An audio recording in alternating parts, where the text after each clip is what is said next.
Hi, I'm Nia. So today we're going to talk about political and gender differences on perceptions of sexual harassment. Sexual harassment is a subject that has been around for much of human history, but in the recent past, it's been brought to the forefront of society. When you think of sexual harassment, the names Kamita Wood, Anita Hill, Paula Jones, and Tarana Burke may come to your mind. These women and many more were victims of sexual harassment and violence of some sort. And as they told their stories, there were some people who believed them and others who didn't. Now, previous research has shown that 81% of women and 43% of men have reported sexual harassment or assault of some time in their lives.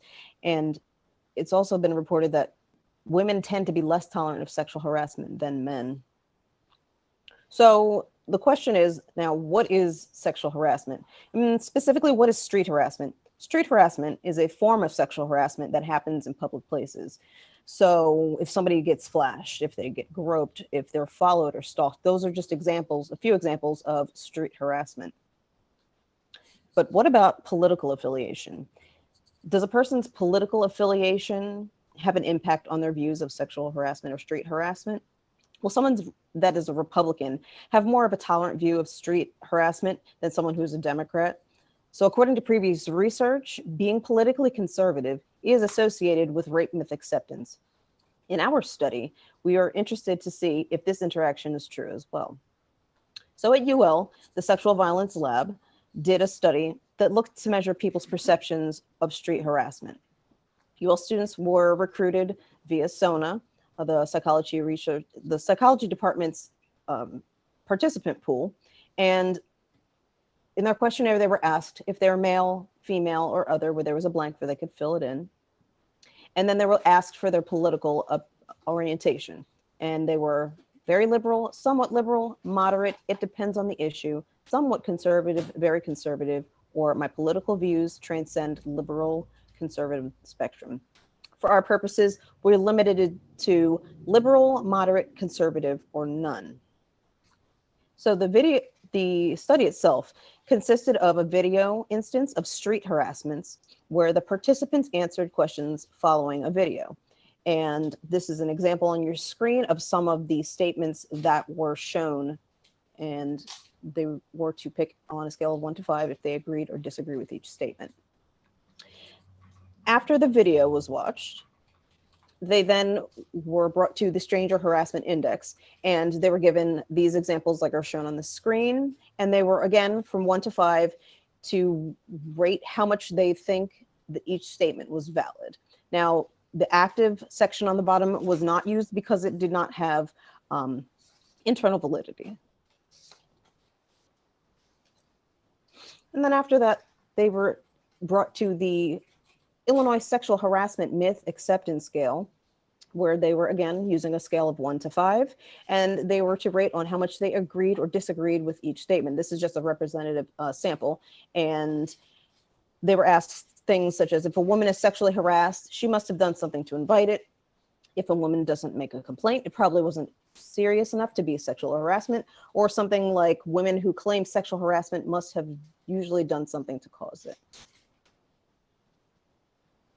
Hello, my name's Noah, and to test the influence of gender and political orientation on perceptions of sexual assault, we ran multiple two-way ANOVA tests. Now, these tests use the independent variables aforementioned by Nia of gender and political orientation against the dependent variables of victim blame, victim sympathy, a passive self-blame or benign attitude, and finally, a total sexual harassment misacceptance.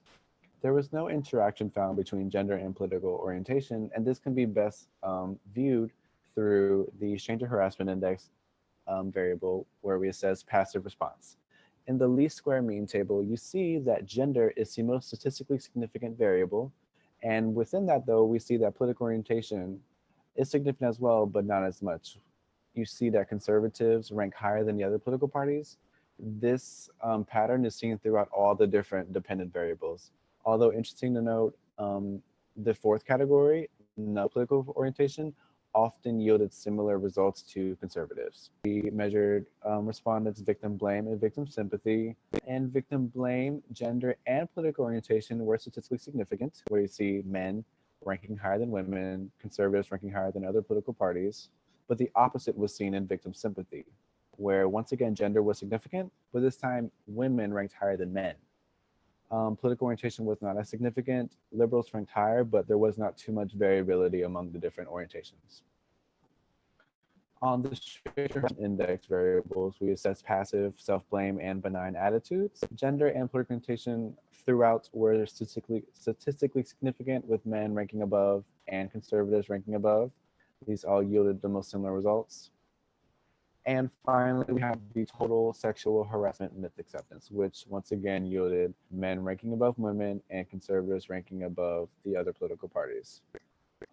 This one in particular was very interesting because it yielded the most variability among respondents, where usually on the least square mean table, there are two levels of significance with A and B. Well, here we see that there's A, B, C, D, and E. There's 5 different levels of significance. Before we ran any statistical analysis, me and Nia read a bunch of literature and peer articles, journal articles, all relating to gender, political orientation, sexual harassment. And what we found was that there was a trifecta where conservatism, traditionalism, and religion were all linked together, and they all led back to rape myths acceptance / sexual harassment acceptance, all with a common factor of patriarchy and patriarchal ideas. Well, men who ascribe to these ideals, when confronted with sexual harassment, it does not have too much of an effect on them. And we reason this to be that men do not have much political gain in abandoning their ideals when confronted with harassment, because abandoning these ideals would be abandoning a core factor of conservatism, patriarchy. Now, women who ascribe to these ideals when confronted with sexual harassment were seen to experience cognitive dissonance, which led them to 2 different possible conclusions. One, where women who were in relationships that benefited from conservatism would not give up their conservatism since they now have stake in it. This led them to more rape misacceptance and sexual harassment misacceptance.